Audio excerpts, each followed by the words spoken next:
सोलापूर विभागाच्या प्रांतापासून फार दक्षिणेतल्या कर्नाटकापर्यंत एक अशी पिढी आहे जी पिढी आजही देवीचा जागर दक्षिणेतल्या यल्लमा देवीचा करते. जोगते आणि जोगते यांना घेऊन खर तर यल्लमा देवीची आराधना अनेक वर्षानुवर्ष महाराष्ट्रामध्ये केली जाते आणि महाराष्ट्राच्या संस्कृतीचा तो एक अविभाज्य प्रकार आहे. जोगता मागणं म्हणजे त्या देवीकडून आर्जव करणं आणि तो आर्जव करून तुम्हा सगळ्यांच्या आनंदासाठी उत्कर्षासाठी प्रार्थना करणं आणि ह्याचसाठी देवीचा तो भंडारा लल्लाटी कपाळी लावून ज्या वेळेला हे जोगते आणि जोगतेन तुम्हा सगळ्यांसमोर नृत्याचा दिलखेचा आविष्कार उभा करतात त्यातून एक वेगळ्या ऊर्जेची अनुभूती मिळते. तीच ऊर्जा तुम्हा सगळ्यांसमोर सादर होत आहे. पुढच्या या सादरीकरणातून सोहळा संस्कृतीचा घेऊन येत आहे पुढचा दमदार परफॉर्मन्स लल्लाटी भंडारा.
धन्यवाद, मनपूर्वक आभार.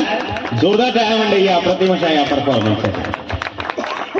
आणि आता कार्यक्रमाच्या उत्तरार्धाकडे जात असताना तुम्हा सगळ्यांच्या समक्ष आज ज्यांच्यामुळं आपण सर्वजण ताठ मानेने उभे आहोत या प्रश्नाचं उत्तर कोण असं म्हणून जर विचारलं तर तुम्हा आम्हा सगळ्यांच्या मुखामध्ये छत्रपती शिवाजी महाराज हे एकच नाव.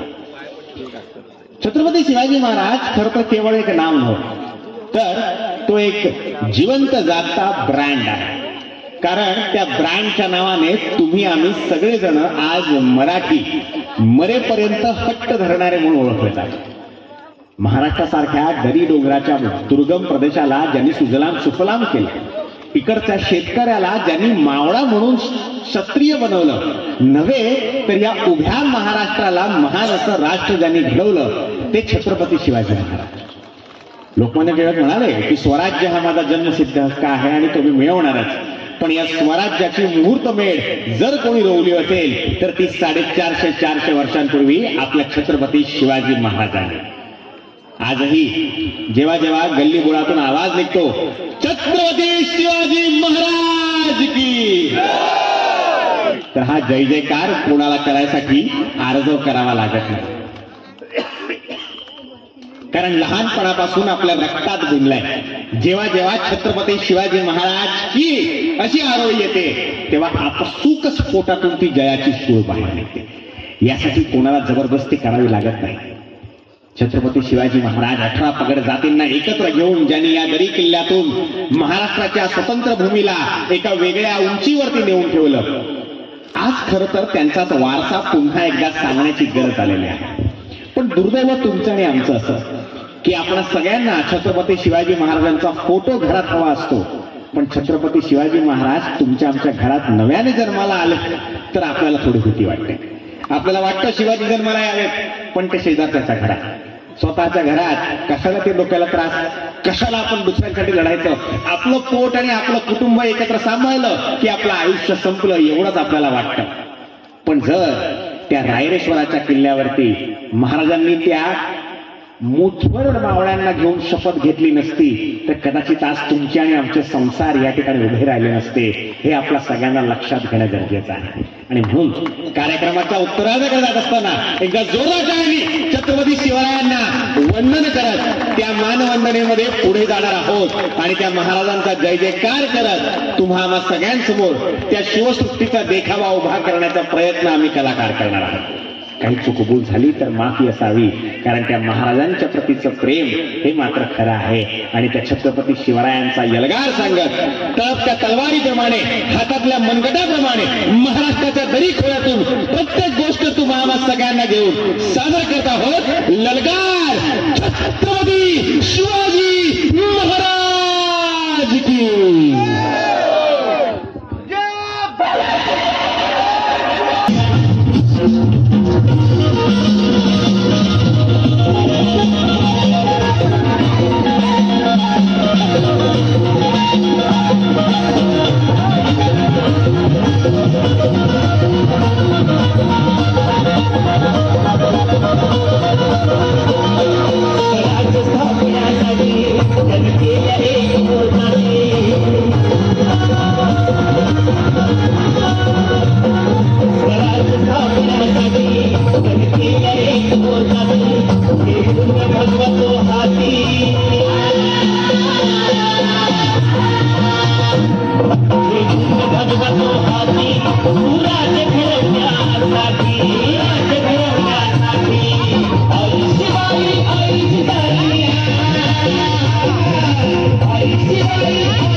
अरे प्यार करने वाले कभी डरते नहीं, प्यार करने वाले कभी डरते नहीं और गाय छाप खाने वाले कभी मरते नहीं। बाबा काय माहितीये का, खूप चांगला कार्यक्रम चालला आमचा, तुमच्यामध्ये व्यत्यय आला नव्हता. ठीक आहे, नाही तुम्ही खाली बसून आमचा कार्यक्रम बघा, तुम्ही बघू शकता, काय प्रॉब्लेम नाही. मी पण हे सोंगाड्या एका कालचा कालावधी मला मंडळी दिसली तर त्यांच्याशी जरा बोलायचं. तुम्ही येण्याचे कार्य सांगा. हो बाबा, कशाला बाबा फॅक्ट काय करा, तुम्हाला बसवतो. साहेब बाबू ऐक माझं, जरा खाली आहे, तुम्हाला बसायचं. चला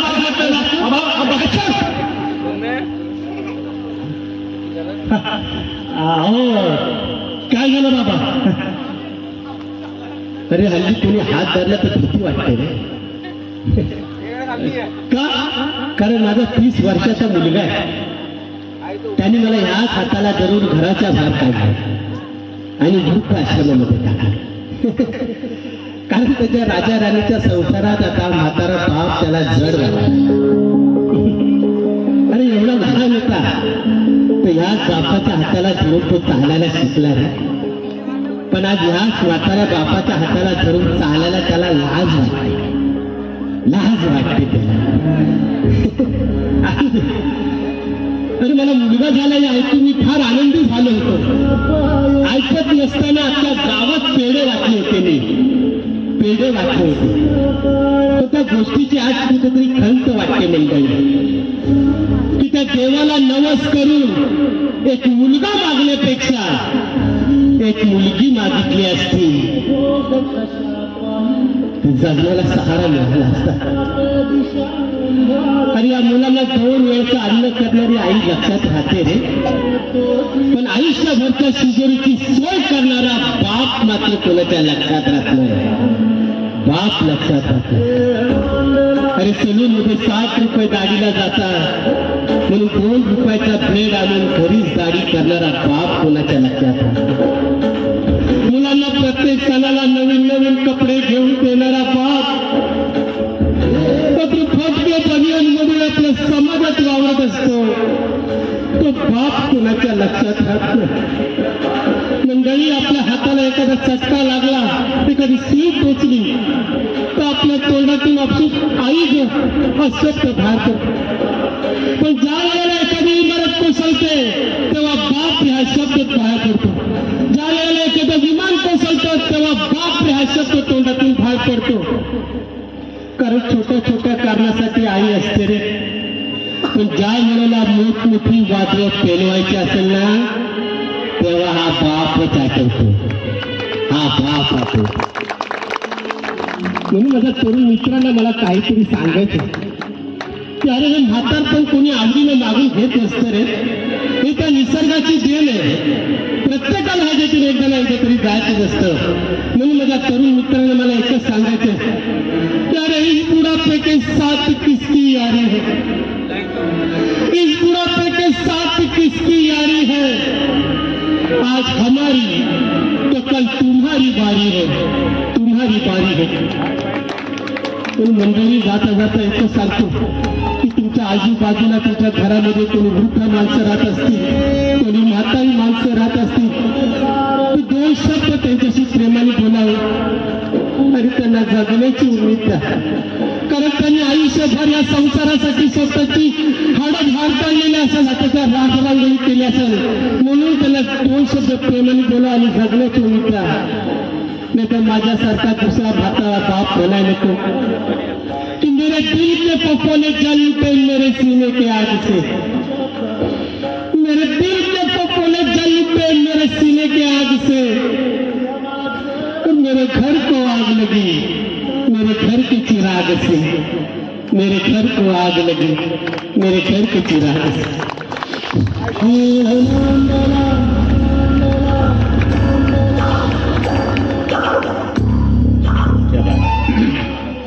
आधी पुन्हा एकदा येते आहे तुम्हा सगळ्यांसमोर महाराष्ट्राची लावण्य होती अंबिका पुजारी. जोरदार आणि स्वागत करूया. सादर करतो आहोत आजच्या या कार्यक्रमातली ही पुढची लावणी.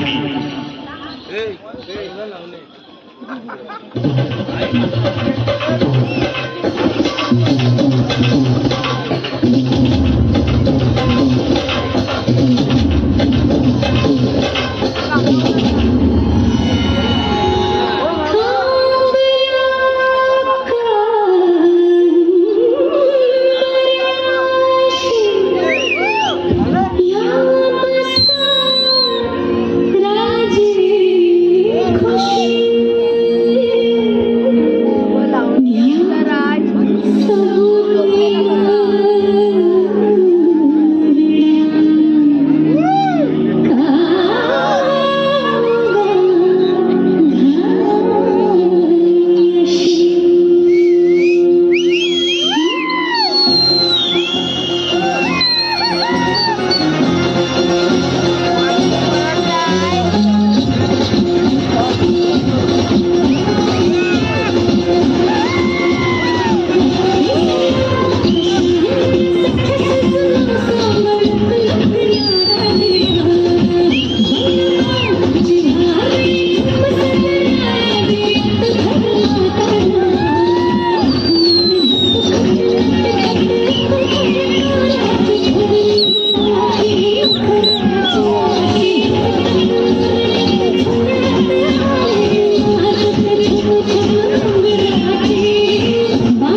आपण आहोत आणि दापोलीच्या जवळचा समुद्र किनाऱ्याचा हरणे बंदर आणि त्या हरणे बंदराची मासोळी महाराष्ट्रामध्ये प्रसिद्ध आहे. तशीच मुंबईतल्या मासळीची सुद्धा मजा आहे. या दोन्ही ठिकाणचा हा कोळी प्रांत आणि या कोळी प्रांताची गाणी महाराष्ट्राच्या संस्कृतीच्या वारसामध्ये जर नाही झाली तर कार्यक्रम संपत. आणि म्हणून तुम्हा सगळ्यांना नाचवण्यासाठी, तुम्हा सगळ्यांबरोबर धमाल मस्ती करण्यासाठी सोहळा संस्कृतीचा जिद्दी क्रिएशन्स निर्मित साई शंभू प्रस्तुत सोहळा संस्कृतीचा आणि कार्यक्रमाच्या उत्तरार्धातलं हे शेवटचं पुष्प तुम्हा सगळ्यांना थिरकवण्यासाठी माझी विनंती राहील. खुर्च्यांवरती जे बसून राहिलेला आहात, खुर्च्या दमल्या असतील, त्याच्यामुळे थोडासा खुर्च्यांवरती रेहम खा आणि आता मस्तपैकी नाचत फिरकत आजच्या या सतीचा भाग कार्य ग्रामस्थ मंडळाच्या वतीने आयोजित सत्राच्या पूजेचा सोहळ्याचा उत्सव आपण आनंदाने साजरा करूया. जोरात आणि सर्व कलाकारांचं स्वागत करूया. साधवता सगळ्यांसमोर माल कोळी गीते.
या सर्व कलाकार मंडळींचा संकल्पना निर्मिती आणि दिग्दर्शन उमेश देसाई आणि आपल्या गावचे जावई स्वप्नील मोडक. पुढील कार्यक्रमासाठी संपर्क करा आवर्जून स्वप्नील मोडक यांच्यासोबत. बोरिवली मयूर हातीम